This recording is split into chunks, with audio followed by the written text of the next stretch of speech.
Hi అండి, అందరూ ఎలా ఉన్నారు? బాగున్నారా? నేను బాగున్నానండి. ఏమిటనుకుంటున్నారా? ఇది ఫస్ట్ అయితే నెయ్యి వేసుకొని చూపిస్తాను. ఇది గోంగూర కూర చాలా చాలా బాగా చేసావు, చాలా చాలా బాగా వచ్చింది. ఎక్కువ వెల్లుల్లిపాయలు వేసుకుని, పచ్చిమిరపకాయలు వేసుకుని, చక్కగా సగం గోంగూర గ్రైండ్ చేసి, సగం గోంగూర వేసి, అలాగే సగం శనగపప్పు వేసి, సగం శనగపప్పు గ్రైండ్ చేసి, దీని రెసిపీ నేను మీకు షేర్ చేస్తున్నానండి. తప్పకుండా చూడండి. చాలా చాలా టేస్టీగా ఉంటుంది. చాలా అంటే చాలా టేస్టీగా ఉంటుంది. ఎక్కువ వెల్లుల్లిపాయలు వేసుకుని, పచ్చిమిరపకాయలు వేసుకుని, ఇంగు పోపు పెట్టుకుని అదిరిపోయిందండి.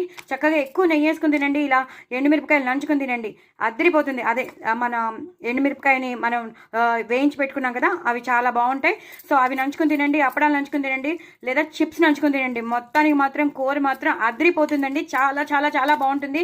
ఒక్కసారి ట్రై చేయండి. వెల్లుల్లిపాయలు మాత్రం ఎక్కువ వేసుకోండి, పచ్చిమిరపకాయలు ఎక్కువ వేసుకోండి. నేను చెప్పినట్టు చేసుకోండి. ఒక రేంజ్లో ఉంటుంది. మీరు వదిలిపెట్టరు, మొత్తం కడుపంతా నిండిపోతుంది. 2 సార్లు దీంతోనే తినేస్తాం, అంత బాగా ఉంటుందన్నమాట. సో నెక్స్ట్ ఇంకా వేరే అడగము, దీంతోనే మనకు కానిచ్చేస్తాం అనమాట.